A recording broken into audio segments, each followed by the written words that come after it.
Hello everyone, welcome to आपका पाठशाला। तो आज का हमारा क्लास है कूलॉम का नियम। कूलॉम का नियम बहुत ही इंपॉर्टेंट है, आपके एग्जाम में ये 5 मार्क्स के आते हैं।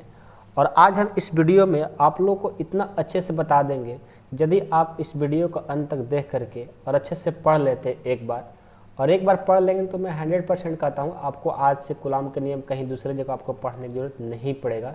ये 100% आप पहले हो जाइए। और इस वीडियो को देखने के बाद हम जितना चीज़ बताएंगे आप इसको एग्ज़ाम में जा कर के इतना ही लिखोगे, आपको 5 में 5 मार्क्स मिलेंगे ही मिलेंगे। तो चलिए ज़्यादा देर नहीं लगाएंगे, हम इस वीडियो को स्टार्ट करते हैं। तो हमारा कूलॉम का नियम है। तो कूलॉम का नियम का परिभाषा हम पहले से लिख कर तैयार हैं ताकि हमारा टाइम बचे। आपको हम अच्छे से समझाने की कोशिश करेंगे और जो बातें लिखना होगा वो लिख करके बताएंगे, ठीक है। दो बिंदु आवेशों के बीच लगने वाले आकर्षण तथा प्रतिकर्षण बल उनके गुणनफल के अनुक्रमानुपाती या समानुपाती तथा उनके बीच के दूरी के वर्ग के व्युत्क्रमानुपाती होता है। आप लोग तो परिभाषा खूब अच्छे से रट लिए हो, लेकिन कभी समझने की कोशिश नहीं की हो। लेकिन अब देखो, हम आपको समझाने की कोशिश करूंगा कैसे। सबसे पहले आता है कि दो बिंदु आवेशों के बीच लगने वाले क्या आकर्षण तथा प्रतिकर्षण। आकर्षण तो देखो, आकर्षण का हम टॉपिक यहाँ लिखे हैं। प्रतिकर्षण तो प्रतिकर्षण का टॉपिक लिखे हैं। उसके बाद आता है अनुक्रमानुपाती या समानुपाती, ये क्या होते हैं तो देखो यहाँ पर लिखे हैं।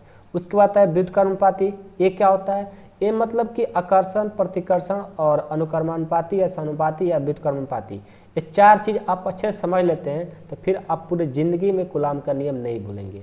चलिए हम आपको समझाते हैं। जो आकर्षण कह रहा है, आकर्षण कहने का मतलब होता है कि ये अपना और खींचना। क्या बोलेगा ये? आकर्षण कहने का मतलब अपनी तरफ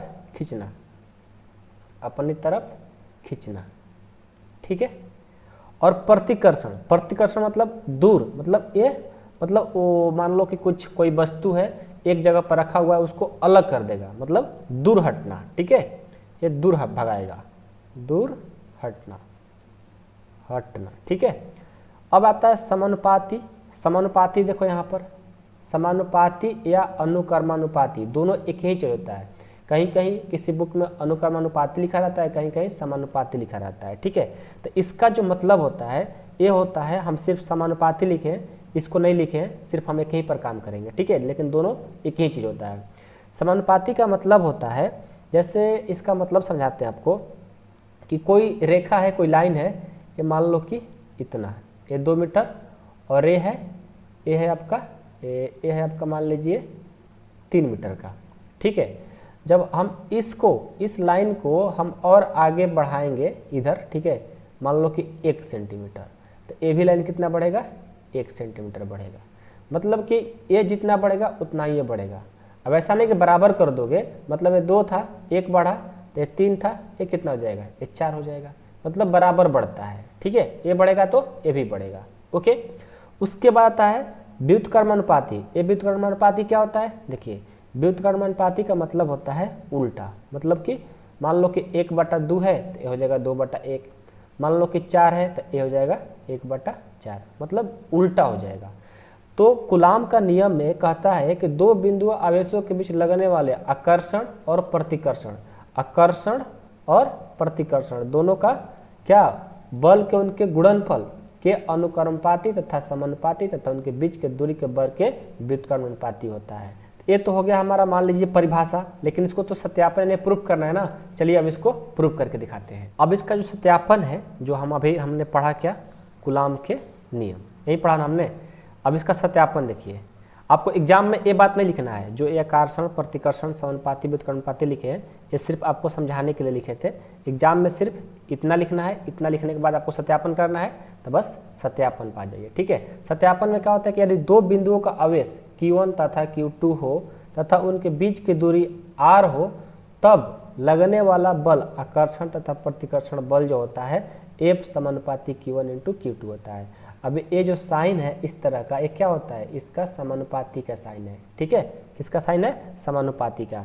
तो देखिए दो बिंदुओं का आवेश Q1 तथा Q2 हो, 2 बिंदुओं का आवेश क्या हो, Q1 और Q2 हो, तथा उनके बीच की दूरी R हो, तब उस पर लगने वाला जो बल का आकर्षण तथा प्रतिकर्षण बल होगा वो क्या होगा, बल को फोर्स, यानी बल को फोर्स बोलते हैं, उसको हम F से डिनोट कर लेंगे। ओके, तो F समानुपात Q1 इंटू Q2 हो जाएगा। अब देखिए ये आया कहाँ से, तो समझिए। सबसे पहले देखिए, मान लीजिए हमारे पास दो बिंदु का बात किया है, दो बिंदु का बात किया है, ठीक है, दो बिंदु का बात किया है और एक हमने रेखा बना लिया। ए बिंदु हो गया Q1 और ए Q2 हो गया, एक पॉइंट ए पॉइंट, इसको हमने मिला दिया। ओके, अब क्या है, कह रहा है कि उनके बीच की दूरी r, इनके बीच की दूरी यहाँ से यहाँ की जो दूरी है वो क्या है, r है। ओके, इनके बीच की दूरी r है। तब देखिए इनके द्वारा बल, तब लगने वाला बल आकर्षण तथा प्रतिकर्षण जो बल होता है ये होता है, ठीक है। लेकिन आपको ये भी बताए हैं कि जो आपका कूलाम का नियम होता है, परिभाषा होता है, वो क्या होता है, ये कहता है कि दो बिंदु आवेशों के बीच लगने वाले आकर्षण तथा प्रतिकर्षण, आकर्षण और प्रतिकर्षण बल उनके गुणनफल के अनुक्रमानुपाती तथा समानुपाती तथा उनके बीच के दूरी के वर्ग के व्युत्क्रमानुपाती होता है। ये भी तो कह रहा है। तो इसके हिसाब से देखिए, इसके हिसाब से तो ए फार्मूला निकला, समीकरण इसको फर्स्ट मान लीजिए।